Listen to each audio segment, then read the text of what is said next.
रात्रि भी भगवत प्राप्ति कराती है। हमारे महादेव तो, महादेव का श्रृंगार दर्शन कीजिए। आज थोड़ा महाशिवरात्रि है, शंकर जी के विषय में कुछ भाव आ रहे हैं कहूं। औरव नाम के एक ऋषि थे, ध्यान से सुनो। हिमालय पर बैठकर के वो तपस्या करते थे।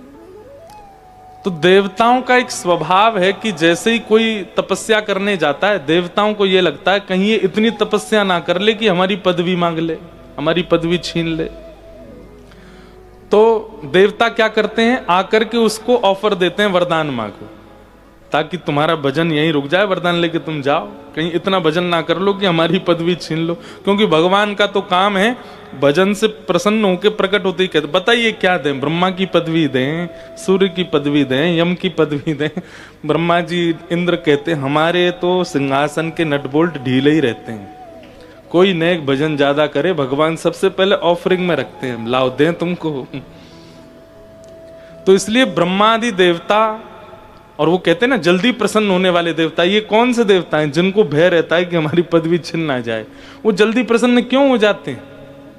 वो इसलिए जल्दी प्रसन्न हो जाते हैं कि जल्दी हम जाएं, इसको दे दें जो इसको चाहिए, और फिर ये अपना भजन रोक दे यहीं पर।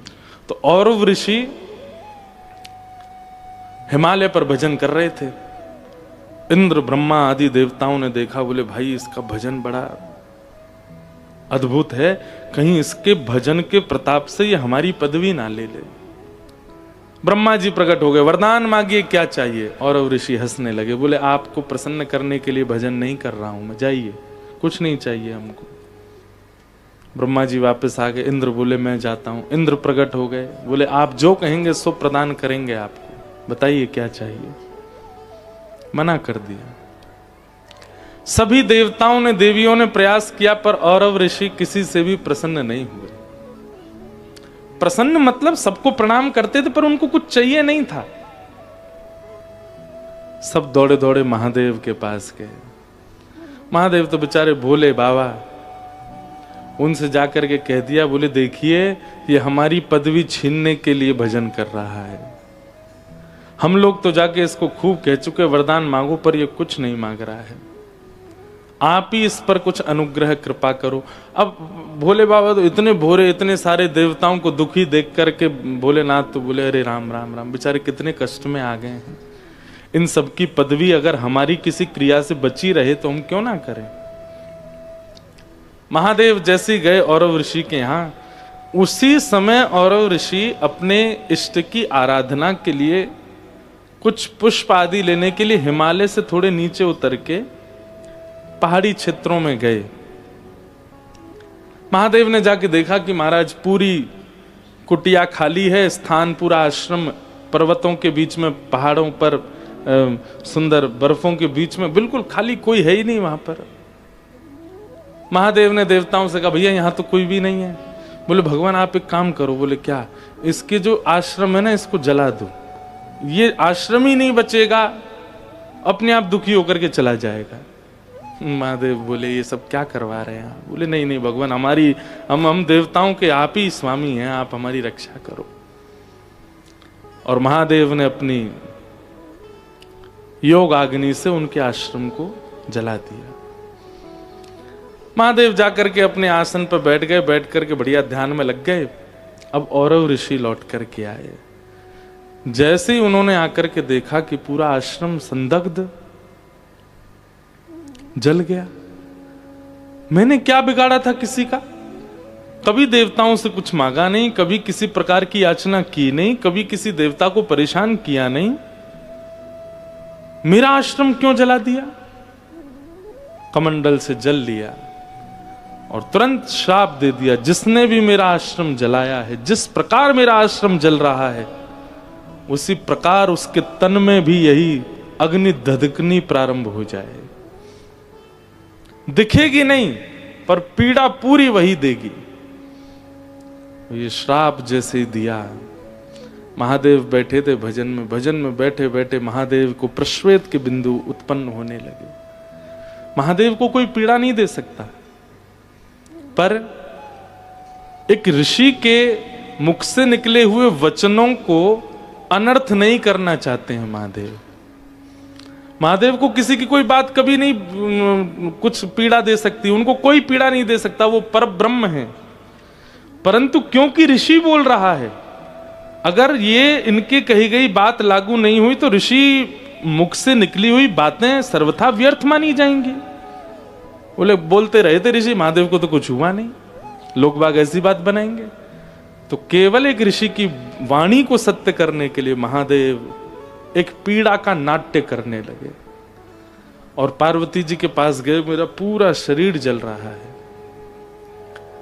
पार्वती जी ने खूब गंगा जल डाला, खूब सुंदर सुंदर नदियों के जलों से स्नान कराया, खूब लेप लगाया, लेकिन कोई भी महादेव को शांत नहीं कर पाया। देवता तो सब छुप गए, अपना काम बनता, कोई भी नहीं आया देखने के लिए कि महादेव की पीड़ा है। तब साक्षात शंख चक्र गदा पद्मधारी श्रीमन नारायण पधारे और आकर के जब महादेव की उस पीड़ा का दर्शन किया, नेत्र सजल हो गए ठाकुर जी के। और ठाकुर जी ने कहा, पार्वती जी, तीनों लोकों में चाहे देवता हो, चाहे मानव हो, चाहे राक्षस हो, चाहे बंचर हो, चाहे जलचर हो, हर किसी तीनों लोकों में प्रकट होने वाले हर किसी व्यक्ति की एक ही वैद्य है और वो है गौ माता। आपने गैया का आह्वान किया? नहीं, अभी तक तो नहीं। बोले अब गैया को बुलाओ। तब गायों का स्मरण किया गया। 77 गैया प्रकट हुई और प्रकट होकर के भगवान ने आज्ञा की। महादेव एक शिला पर बैठ गए और 77 गैया चारों ओर ऊंची शिलाओं पर खड़ी हो गई। उनके थन से जब दुग्ध प्रकट हुआ, तुरंत महादेव के मुखमंडल पर मुस्कान आ गई, प्रसन्न हो गए, नेत्र आंखों में सजल हो गए। ठाकुर जी के इस मंगल प्रयास को देखकर के महादेव की वह पीड़ा शांत होने लगी। जैसे ही वो पीड़ा शांत हुई, महादेव की दौड़ करके गए, नारायण भगवान को हृदय से लगाया और कहा, मेरे अति प्रिय प्रभु के द्वारा दिया गया ये उपचार, ये केवल उपचार नहीं है, ये मेरे लिए सबसे बड़ा उपहार है आपकी ओर से। जब तक पृथ्वी है तब तक हम ये नियम बना देंगे कि सब हम पर दुग्धाभिषेक करें, क्योंकि जब वैष्णव दुग्धाभिषेक करता है तो प्रभु श्री महादेव को नारायण का स्मरण होता है और ये पूरी घटनाक्रम उनको याद आने लगती है।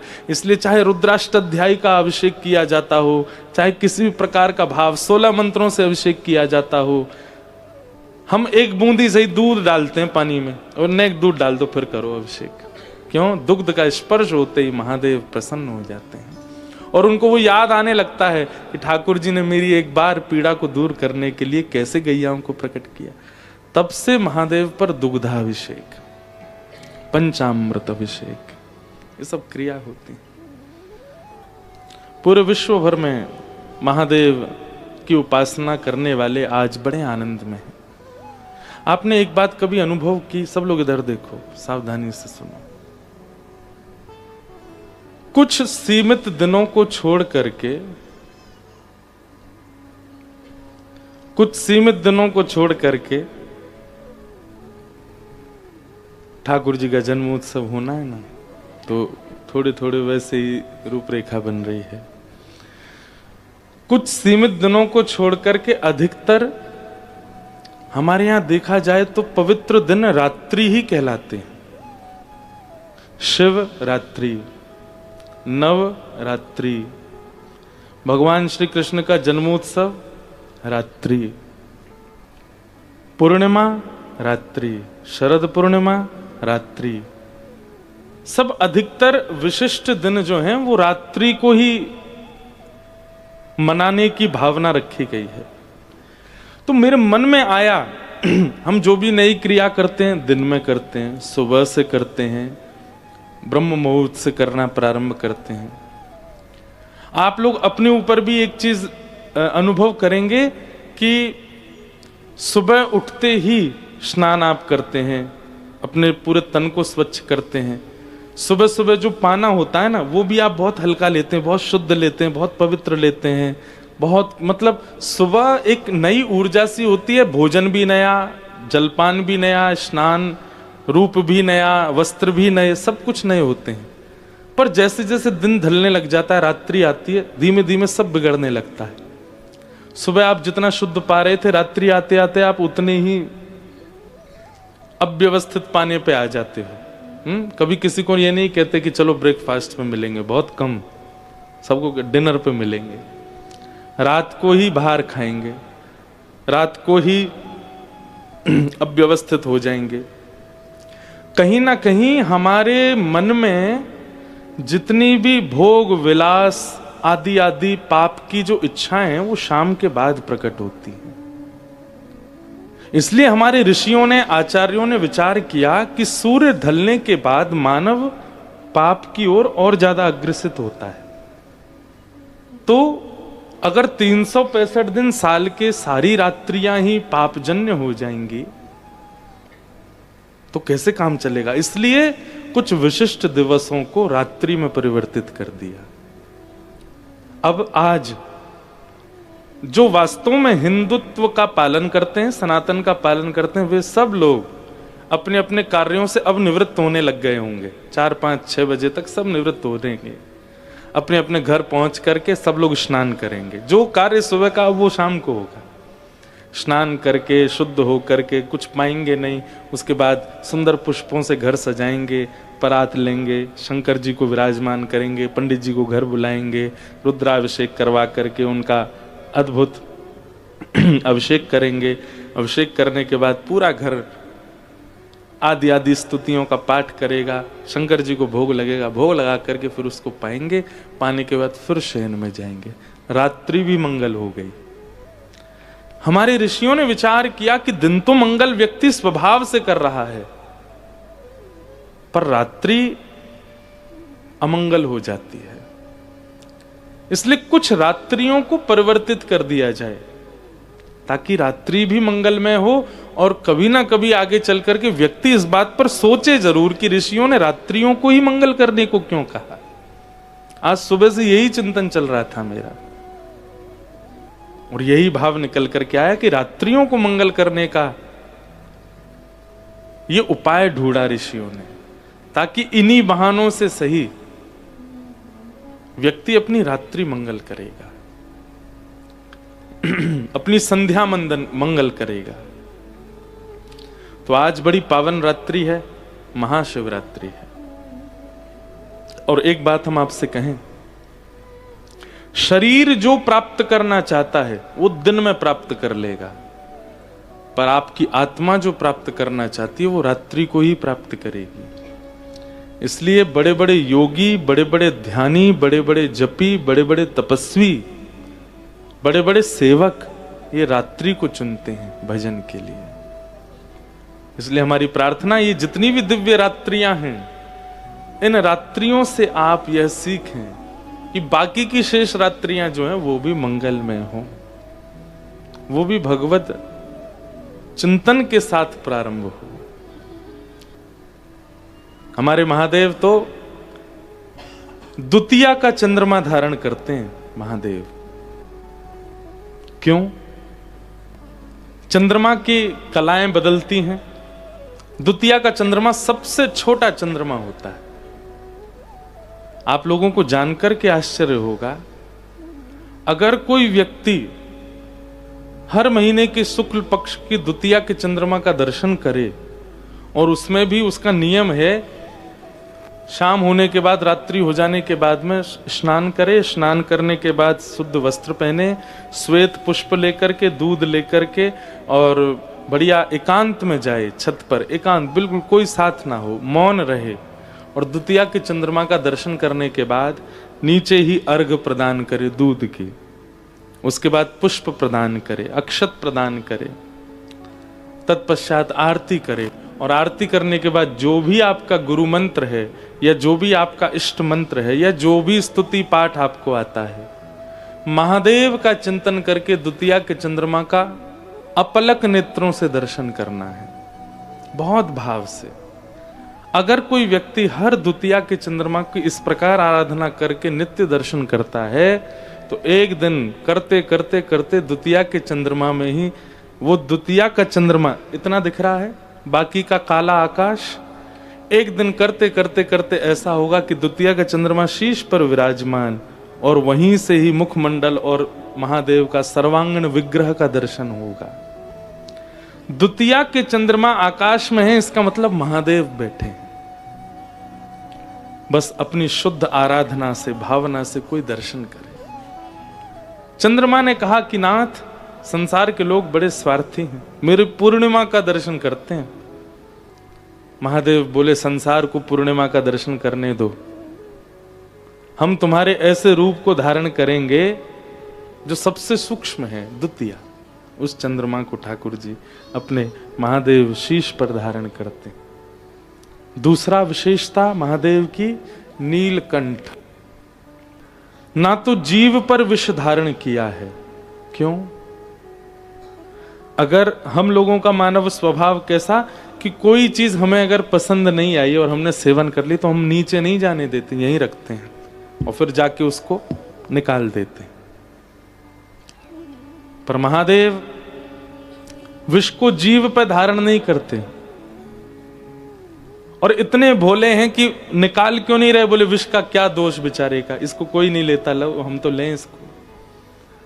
मतलब उस पे भी दया आ रही है कि इसको सब दूर भागते हैं, विष का नाम सुनते ही सब छोड़ देते हैं इसको।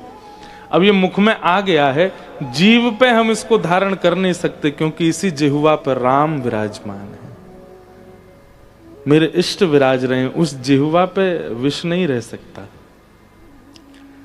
कंठ से नीचे लेने लगे तो मन में विचार करने लगे जो राम जिह्वा पे वो चित्त में भी है। अपने इष्ट जहां विराज रहे हों वहां पंचामृत से अभिषेक करना चाहिए, दूध घी दही शहद आदि से अभिषेक करना चाहिए। हमारे चित्त में राम जी विराज रहे हैं, हम कंठ से नीचे विष लेंगे मतलब विष से अभिषेक होगा इष्ट का, इसलिए भीतर भी धारण नहीं किया। कहां अवस्थित कर लिया? कंठ में। ना निगल रहे हैं, ना निगल रहे हैं और ना उगल रहे हैं, मध्यस्थ में यहां धारण करके रखा है। एक बहुत बड़ा द्योतक है इस बात का कि महादेव कहते हैं संसार के जितने भी भोग विलास हैं उनको ना तो जिह्वा पर रखो और ना उदर तक जाने दो, क्योंकि कई ऐसे विषय हैं जिनका सेवन आपको करना पड़ता है। कंठ तक ही स्थिर रखो, ना जिह्वा पर आने दो और ना अंतस्थ में प्रवेश करने दो, कंठ में धारण करके रखो। चाहे क्रोध हो, चाहे लोभ हो, चाहे देखिए संसार में निर्वहन करने के लिए क्रोध भी जरूरी है, संसार में निर्वहन करने के लिए मोह भी आवश्यक है, संसार में निर्वहन के लिए गृहस्थाश्रम के लिए काम भी आवश्यक है। ईर्ष्या द्वेष अभिनिवेश अहंता ममता, इन सब का एक सीक्वेंस है और एक अनुपात है, उतने अनुपात में सब जरूरी है। तो अनुपात में सब जरूरी हैं, ना तो उनका अति हो और ना ही उनका नाश हो, इसलिए उसको कंठ में धारण किया है विष को। महादेव साक्षात भक्ति के स्वरूप हैं। एक एक अंग का अगर दर्शन किया जाए महादेव के, भक्ति का रूप प्रकट हो जाता है। गले में किसको धारण करते हैं? सर्प। सर्प की दो जिह्वा हैं और आपको पता है सर्प के जो इष्ट हैं उनका नाम क्या है? बताओ। आदि सर्प, उसका नाम क्या है? सबको पता है, शेषनाग। कौन है? शेषनाग। उनका नाम शेष क्यों है? कभी विचार किया? शेष किसको कहते हैं? सब पूर्ण हो जाने के बाद जो रह जाए उसको शेष कहते हैं। शेषनाग की एक विशेषता है कि उनसे बड़ा नाम जापक दुनिया में कोई नहीं है। अपने 1000 फणों से और 1000 फणों में 2-2 जिह्वा, तो 2000 जिह्वा से नित्य भगवान का सहस्त्र नाम करते हैं, नित्य भगवान के नाम गाते हैं। और उनकी विशेषता इसलिए उनको शेष कहा जाता है कि वो आज जो सहस्रनाम गाए कल एक भी रिपीट नहीं होगा। कल नए सहस्रनाम गाएंगे, परसों नए सहस्रनाम, मतलब पूरी दुनिया जितने भगवान के नाम गाती है उनके बाद जो शेष रह जाते हैं उनको जो गाता है वो है शेषनाग। अपनी दो दो जिह्वाओं से, मतलब 2000 जिह्वा से भगवान नाम गाते हैं। ऐसे भगवान नाम गाने वाले को जैसे ही महादेव ने देखा, महादेव के तो नेत्र सजल हो गए, भैया तोते बढ़िया, हमको भक्त नहीं मिले, आजा गले में बैठ, हमारे यहीं विराजो रहे, ताकि तेरे हमारे संस्पर्श से, सत्संग किसको कहते हैं? सद व्यक्ति का संग। तो महादेव नाग का संग क्यों करते हैं? बोले इसके संग से हमारा नाम जब भी बनेगा, इसलिए गले में सर्प धारण करते हैं। महादेव अद्भुत है। दूध, जल, पंचामृत आदि आजी सुबह सुबह हमारी ही रील हमने देखी आप लोग क्या देखते हो? हम भी देखते हैं। तो उसमें मैं कहीं बोल रहा था कि जिसके पास भगवान पर, महादेव पर अर्पित करने के लिए कुछ नहीं है, वो दूध चढ़ाता है, वो जल चढ़ाता है, वो पंचामृत चढ़ाता है। गोस्वामी तुलसीदास जी महाराज ने मानस अर्पित की। मन में जो शुद्ध भाव है वो चढ़ाओ महादेव को। और कभी राम राम कहते हुए, या कभी किशोरी जी का स्मरण करते हुए, या कभी ठाकुर जी का स्मरण करते हुए नेत्रों में अश्रु जल आ जाए ना, जिन लोगों को बहुत जल्दी भाव आ जाता है, ध्यान से सुनिएगा, ठाकुर जी को याद करके भावुक हो गए, वृंदावन को याद करके भावुक हो गए, कोई ठाकुर जी की लीला चरित्र सुनकर के भावुक हो गए, तुरंत जाइए पास के कहीं शिवालय में, और अगर घर में ही महादेव विराज रहे हो तो उनके सन्मुख, और यदि आप कर सको और याद कीजिए वृंदावन को, और महादेव के सन्मुख जाकर के आने दीजिए उन नीरों को नेत्रों से, और उसका अभिषेक कीजिए महादेव को। देखिए, आप किसी से मिलन के विरह में हैं, जिससे मिलन के विरह में हैं उसका कोई सगा आपके विरह को देखेगा तो उसको जाके बोलेगा, ए भाई वो तुम्हारी कितनी याद में तड़प रहे हैं, तुम जाओ ना, मिलते क्यों नहीं उससे। महादेव को यदि आपके विरह का एक अश्रु बिंदु भी अर्पित हुआ तो महादेव जाएंगे ठाकुर जी के पास, बोले पूरे दिन बैठे रहो, बंसी बजाओ, हैं कछुत करो धरो ना, देखो दिल्ली में वो कितनो रो रहो तुम्हारी याद में, चलो वाकु दर्शन दे अपने कभी। और मेरी बात को आप कोई प्रकाशित मत कीजिएगा, इसकी वीडियो फोटो मत बनाइएगा, अपने हैं वीडियो बना रहे ना, आंसू आ रहे हैं आंख से, नहीं, ये सब नहीं कीजिएगा, ये अंतरंग भाव है। अंजनी मैया ने अपने नेत्रों के जल अर्पित किए, हनुमान प्राप्त हुए। पार्वती जी ने जब वही अश्रु जल अर्पित किए, महादेव प्राप्त हुए। नरसिंह मेहता ने वो अश्रु जल प्रदान किए, उनको द्वारिकाधीश प्राप्त हुए। मीराबाई ने वो अश्रु जल प्रदान किए, तब श्याम सुंदर प्राप्त हुए। अरे कहां तक कहें, हमारी ब्रज की गोपियों ने जब अपने प्रेमाश्रु प्रदान किए तो महाराज प्राप्त हुआ। इसलिए अगर कृष्ण विरह चित्त में है, और जब जब विरही होते हैं आप, जिनके चित्त में विरह नहीं है आप लोगों को चिंता होनी चाहिए। स्रोत यदि जल का प्रकट नहीं होता पृथ्वी से, इसका मतलब वो पृथ्वी बंजर हो जाती है, वहां कुछ भी उपजाऊ नहीं होता। ऐसे ही जिसके नेत्रों से कृष्ण विरह के नीर प्रकट नहीं होते, उसके चित्त में प्रेम भाव सद्भाव रूपी बीज कभी अंकुरित नहीं हो सकते। इसलिए कभी कभी कृष्ण विरह होना आवश्यक है। महादेव भीगे क्यों रहते हैं? भीगे देव, वो इसी में, वो कृष्ण विरह में ही भीगे रहते हैं। बंधुओं, एक बात हम कहें, आप यदि वृंदावन के उपासी हो, यदि आप श्री राधा कृष्ण उपासी हो, आज महाशिवरात्रि का पावन पर्व, राधा कृपा कटाक्ष, कृष्ण गोपाल सहस्रनाम आदि आदि इन सब भावों को उच्च स्वर में महादेव को सुनाइएगा, गीत गोविंद सुनाइएगा। आज तक तो आपने ठाकुर जी को सुनाए होंगे, आज महादेव को सुनाइएगा।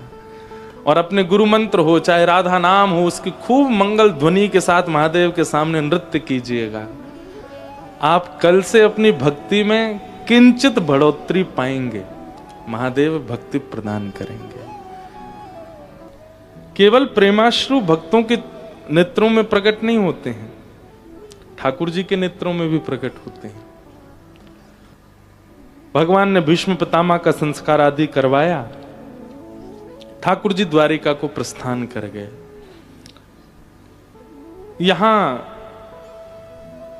उत्तरा के बालक ने जन्म लिया, जिसकी भगवान ने गर्भ में जाके रक्षा की, जिसका नाम पड़ा परीक्षित। ब्राह्मणों ने बड़े बड़े गुण बताए परीक्षित के आकर के। युधिष्ठिर जी महाराज ने कहा, महाराज क्या इस बालक में केवल गुण है, कोई अवगुण नहीं है? केवल गुणों का ही दर्शन है, कोई अवगुण नहीं है? प्रश्न होता है कि युधिष्ठिर जी ने ऐसा क्यों कहा? जब सामने वाला गुण बता रहा है तो आपको जबरदस्ती अवगुण पूछने की इतनी इच्छा क्यों उठ रही है? तो ये इस बात का प्रमाण है कि संसार में चाहे परीक्षित जैसा बालक जो ठाकुर जी की कृपा से ही अवतरित हो रहा है, वह भी अवगुणों से कहीं ना कहीं युक्त है। पूर्ण गुण युक्त संसार में कोई भी नहीं है। हम भले ही व्यास बन गए, कथा करते हैं, पर कुछ कुछ अवगुण हमारे चित्त में भी है। हाँ, पर एक चीज कहेंगे कि कथा करते करते करते करते करते कई अवगुणों पर काम हुआ और वे धीरे धीरे धीरे धीरे समाप्त हुए। जो 10 वर्ष पूर्व का मेरा स्वभाव या विचार था वो अब नहीं है। कई चीजों में परिवर्तन सत्संग के माध्यम से मेरे भी हो रहा है, पर हाँ, परिपूर्ण रूप से तो अभी तक हम भी कोई बहुत शुद्ध हो गए हो ऐसा नहीं है। एक अपूर्णता सबके अंदर रहेगी। मैंने शायद पहले दिन कथा में कहा था कि पृथ्वी का जो गुरुत्वाकर्षण है, वो गुरुत्वाकर्षण हमको खींच करके रखता है, क्योंकि कहीं ना कहीं उस गुरुत्वाकर्षण में अवगुण का एक तत्व है और वही अवगुण हमारे अंदर है, इसीलिए हम खींच रहे हैं। जिस दिन वो अवगुण तत्व हमारे भीतर से पूर्ण रूप में नष्ट हो गया, हम उड़ने लग जाएंगे आकाश में। गुरुत्वाकर्षण हमको रोक नहीं पाएगा। आप चल रहे हो, आप पृथ्वी पर पड़े हो, खड़े हो, इसका मतलब आप में दोष है।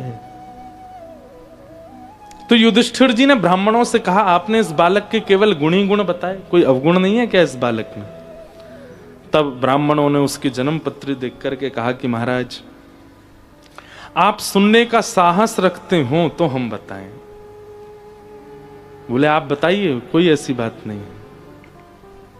तब सब ब्राह्मणों ने मिलकर के कहा कि महाराज, तक्षक सर्प के दंशन से आपके इस बालक की मृत्यु होगी। और तक्षक सर्प तब तक नहीं डसता जब तक कोई वैष्णव अपराध ना हो जाए, कोई ब्राह्मण का अपराध ना हो जाए, किसी संत महापुरुष का अपराध आप ना कर दो। तक्षक सर्प तभी डसेगा जब आपने कोई बहुत बड़ा अपराध किया हो। सर्प डसेगा ये सामान्य बात नहीं है बंधु। और केवल सर्प दंशन नहीं, किसी भी वंचर जीव के द्वारा यदि हिंसा होती है तो वो एक अपराध के ही विपरीत होती है और वो शुभ नहीं मानी जाती। आपको कोई वंचर जीव पीड़ा पहुंचा दे तो इसका संकेत शुभ नहीं होता। और उसमें विशेष रूप से यदि सर्पदंशन है तो कहीं ना कहीं उसका इस बात से मेल माना जाता है कि आपको भगवत प्राप्ति में बाधा है, ठाकुर जी नहीं मिलेंगे अगर सर्पदंशन है तो। क्योंकि सर्पदंशन वैष्णव अपराध, भक्त अपराध, संत मुनियों का, किसी श्रेष्ठ भजनानंदी का आपने अपराध किया, उसी रूप में आकर के एक संकेत देता है कि अब तुम भगवत प्राप्ति नहीं कर सकते। और अगर मृत्यु हो जाए तो ये समझ लीजिए कि आपको स्वर्ग भी प्राप्त नहीं होगा। वैकुंठ भी प्राप्त नहीं होगा, पुनर्जन्म हो सकता है। हम ये नहीं कहेंगे कि नरक जाना पड़े, पर हाँ, अगर आपके जीवन भर के पुण्य अति हैं और आपको स्वर्ग में आपका नाम लिखा है कि भाई यहाँ आना है, या आपका भजन वैकुंठ तक पहुंचाने की सामर्थ्य रखता है, और सर्पदंशन हो जाए तो उसमें बाधा है। फिर आपको शुरू से शुरुआत करनी पड़ेगी। जैसे सांप सीढ़ी गेम होता है ना, उसमें सांप डस दे तो नीचे ही आना पड़ता है, चाहे आप कितनी भी सीढ़ियां चढ़ के ऊपर गए हो। ठीक वैसे ही आपके जीवन में किए गए सारे भावों को नजरअंदाज कर दिया जाता है सर्पदंशन से। शुरू से शुरू होगा फिर।